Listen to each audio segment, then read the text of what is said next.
ओम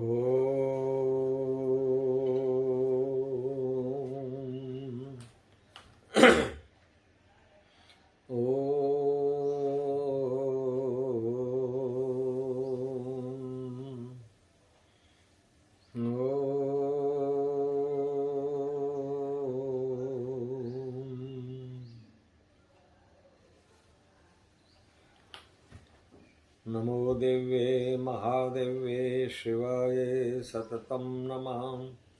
नमः प्रकृतिवदराय नियतः प्रणतस्मतं कुरु। गंगे च यमुने चैव गोदावरी सरस्वती नर्मदे कावेरी जलेऽस्मिन् सन्निधिं कुरु। बोलो श्री गंगा देव्ये नमो नमः। नमामि गंगे तव पादपङ्कजं सुरासुरेन्द्ररूपं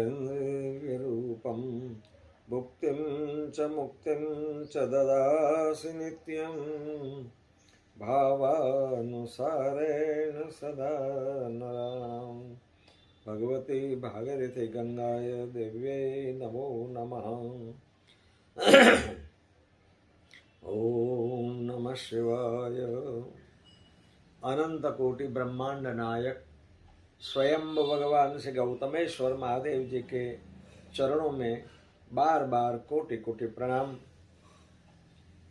ज्ञान दाता, मुक्ति दाता, जीवन दाता, ऐसे स्वयं भगवान श्री गौतमेश्वर महादेव जी के चरणों में बार बार कोटि कोटि प्रणाम। एवं सीहोर से यहाँ तक पहुँचाने में रोज रोज गंगा स्नान, रोज रोज भगवान का भजन, गंगा दर्शन करने की व्यवस्था जिन्होंने किया है, ऐसे मेरे आस्था का केंद्र, तप और त्याग का साक्षात स्वरूप ब्रह्मलीन पूज्यपाद गुरुदेव के चरणों में बार बार कोटि कोटि प्रणाम से ओम नमो नारायणाय। अनंत कोटि ब्रह्मांड नायक भगवान को प्रणाम करते हुए समस्त जीवों के कल्याण के लिए जिन्हों इस धरातल पर पधारे, ऐसे समस्त आचार्य भगवान को मेरा कोटि कोटि प्रणाम। क्षोत्रिय ब्रह्मनिष्ठ परिवाजकाचार्य अनंत विभूषित प्रातः स्मरणीय विद्वत संत समाज को मेरा कोटि कोटि प्रणाम। एवं प्रिय भक्तजनों, भक्तवती माताओं, युवान दोस्तों, प्यारे बच्चों, आप सबके हृदय में विराजमान भगवती भागीरथी गंगा को मेरा कोटि कोटि प्रणाम। जीवन में साहसता होनी चाहिए और किसी का जिंदगी बच जाए तो अपना जीवन भले चला जाए, ऐसे एक भावना हृदय के अंदर होनी चाहिए। स्वार्थ वृत्ति नहीं होनी चाहिए। दो बात आज आपको बताएंगे। एक बादशाह के पास में 20 फूलदाने थे, सुंदर फूलदाने जो अजोड़ थी, कहीं से नहीं मिले ऐसे, और बादशाह को उस पर के प्रति खूब प्रेम था।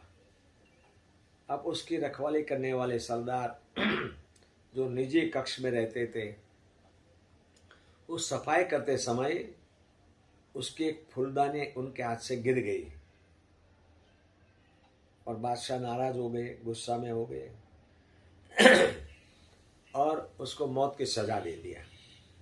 साले को मार दो, बोले हमारी प्रिय चीज उसने गिरा दिया। तीसरे दिन उसको मौत की सजा है, 2 दिन तुम घर में रहो, जाओ। गांव में बात फैल गई। गांव में एक सूफी संत रहते थे, वृद्ध थे। वो बादशाह के पास गए। उसने कहा, बादशाह साहब, मैं आपका ये जो है ठीक कर सकता हूँ। बोले ऐसे ही होनी चाहिए। बोले ऐसे ही हो जाएगी, जैसे आपकी 19 पड़ी है वैसे ही हो जाएगी। बोले आप ऐसे कर दोगे तो मैं खुश हो जाऊंगा और आप जो मुंह से मांगोगे वो इनाम आपको दूंगा। तो पास में लाठी पड़ी हुई थी, लेके दे धड़ाम से 19 पर 1900 तोड़ दिया। अरे बादशाह तो एकदम गुस्से में आ गया और उसको कह रहा तुमने क्या किया है? तो सब एक ठीक करने की जगह 19 को तोड़ दिया। बोले महाराज क्षमा करना, मैंने 19 के जीव बचा लिए। बोले कैसे जीव बचा लिए? वो तो क्रोध में था। बोले एकदम शांत हो जाओ, पहले पानी पी लो, मैं समझाता हूँ, उस बाकी उसको ठीक करूंगा। बादशाह ने पानी मंगवा के पानी पी लिया। बैठे बताओ कैसे 19 का जीव बच गया?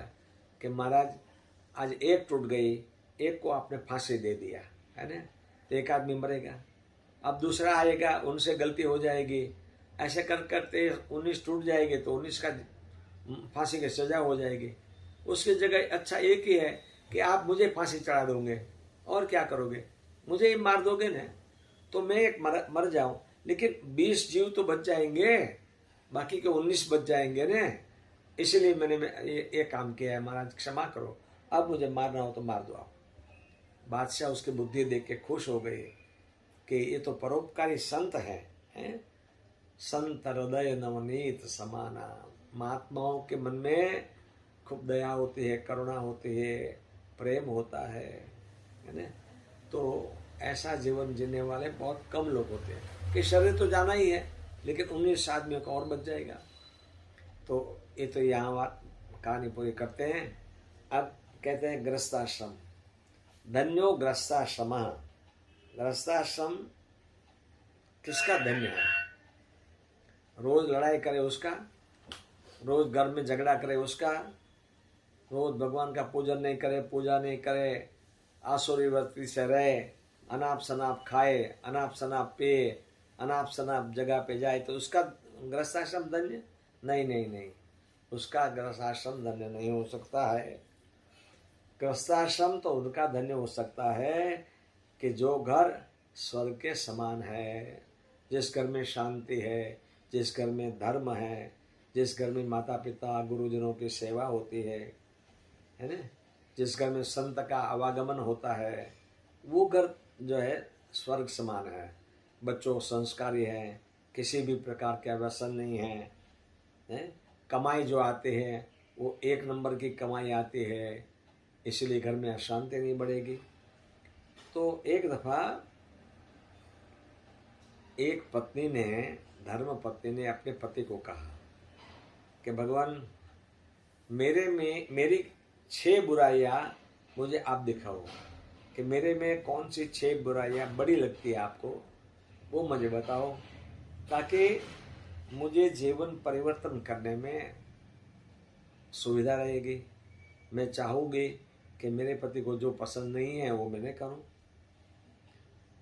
पति ने सोचा कि बुराइयां तो मुझे बहुत दिखती हैं, लेकिन बताने से घर में झगड़ा भी हो जाए, तो लंबा विक्षेप हो जाए, मनभेद हो जाए। उसने कहा मैं सुबह बताऊंगा। रात्रि में उसने विचार किया क्या करना चाहिए। अभी वो भी संत प्रेमी था। संतों ने कहा कि बाहर का झगड़ा हो तो ठीक है, लेकिन घर के अंदर झगड़ा हो तो वो निपटा लेना चाहिए, तो और उसमें थोड़ा क्षमा भाव रखने चाहिए। ये बात उसने सोची थी। तो सुबह कुछ बोला नहीं, अपना जलपान चाय करके ऑफिस चला गया। मैंने बताऊंगा। ऑफिस जाके एक चिट्ठी लिखी कि आप में कोई बुराई नहीं है, आप इतने अच्छे हैं, आप में सद्गुण बहुत है, आप में सहन शक्ति बहुत है, आप मेरे माता पिता की खूब अच्छी तरह से सेवा करते हो, हमारे बच्चों में आपने बहुत अच्छे संस्कार डाले हैं, मेरी अद्वितीय सेवा आप करते हो, मेरा मन कभी नाराज नहीं किया। ऐसे बहुत सद्गुण लिख के कवर बंद कर दिया और नौकर को कहा कि मैं चिट्ठी देता हूँ, मालिक के यहाँ चला जा। मालिक को फ़ोन किया कि बेटा एक काम करना, अच्छे अच्छे 6 गुलाब के फूल का गुच्छा बना के ये जो कवर भेज रहा हूँ उसमें जॉइंट करके मेरे घर भिजवा देना। अब माली उसका परिचित था, वहाँ से सब मान सामान लेते थे, फूल लेते थे। नौकर वहाँ माली को दे आया। उसने सुंदर फूल लेके 6 फूल लेके उस कवर को अंदर फिट करके अपने जो घर था सेठ जी का वहाँ पहुँचाया। मालकिन को कहा भाई बाबूजी ने भेजा है। वो अंदर एक तो गुलाब फूल देख के खुश हो गई माता, और फिर कवर देखा तो कवर खोल के देखा, ओहो मेरे पति को एक भी मेरे में दोष दिखते नहीं है, और मुझे इतना अंदर से प्रेम करते हैं। वो तो एकदम व्याकुल हो गई और अपने पति के इंतजार करते रही। शाम को पति आने से 5 मिनट पहले थाली सजा के जिसमें फूल, कुमकुम, चंदन, अक्षत, आरती, आते ही पति को पूजन किया, उसकी आरती उतारी और अश्रुधारा से उसको प्रणाम किया कि प्रभु मेरे में जो गलती है वो तो मुझे पता है, मैं वो गलती सुधार लूंगी, लेकिन मेरे में आपको एक भी गलती नहीं दिखी। बोले देवी मुझे कोई गलती नहीं दिखी, इसलिए मैंने आपको गुलाब के फूल भेजे हैं। बस गुलाब जो है शांति का प्रतीक है। अपने घर में शांति रहे, माता पिता के गुरुजनों की सेवा होती रहे, अपने बच्चे संस्कारी रहे, वही मैं चाहता हूँ। और आप, हमारा स्वभाव थोड़ा कड़क है, फिर भी आपने बहुत मेरा सहन किया है। ऐसे करके पति पत्नी दोनों खुश होके मंदिर में जाके भगवान को प्रणाम किया। हे प्रभु, आपने हमारे दोनों की जोड़ी ऐसी बनाई है कि हम आपका खूब ज़्यादा भजन करेंगे। देखो इसको बोलते हैं धन्यो ग्रस्ताश्रम। थोड़ा सहन कर लो, सारी जिंदगी काटने तो उसी के साथ है। अब मुंह बिगाड़ के भी काटोगे, ऊँचा तोसी करके काटोगे, ऊंच नीच बोल के काटोगे, गुस्सा करके काटोगे, तो काटना तो है ही। तो फिर हंसी खुशी से क्यों नहीं काटे। और इसीलिए कवि नानालाल ने बहुत अच्छा लिखा है गुजरात में, जगत ने कौन जीते छे, सहन करनार जीते छे, हसीने भार संकटनो वहन करनार जीते छे। जगत को जीतना है तो सहन करो, सहन करने वाले को ही सब कुछ मिलता है। और उपनिषद की भाषा में कहे तो तितिक्षा, तितिक्षा माने सहन शक्ति। संतों में ज्यादा तितिक्षा होती है। संत बहुत सहन करते हैं, आपको पता नहीं। संत मधुकरी भिक्षा में जाते हैं, अब जो उसके पात्र में आता है वही वो पाते हैं, ताकि नहीं भी अच्छा हो, उनको पसंद नहीं है, वो भी आ गई पात्र में तो वो पा लेते हैं। कभी भूख सहन कर लेते हैं, कभी तृषा सहन कर लेते हैं। मैंने आपको बताया था एक दफ़ा हमारे साथ घटना ऐसे घट गई कि दिल्ली एयरपोर्ट में हम अहमदाबाद जा रहे थे, देहरादून से दिल्ली गए, दिल्ली से अहमदाबाद जाना, 2 घंटा फ्लाइट लेट, फ्लाइट डिले थी। अब तेजी से भूख लगी, शायद मेरे ख्याल से ये प्रसंग आपको बताया होगा। बताया तो दोबारा सुन लेना। बड़ी भूख लगी, शुगर का पेशेंट, करे क्या, पैसे तो पास में रखते नहीं है। तो मन इधर उधर देखता था कोई परिचित मिले। अब परिचित मिले तो भाई खाने की चीज थोड़ी मांगी जाएगी, वो भी एयरपोर्ट में।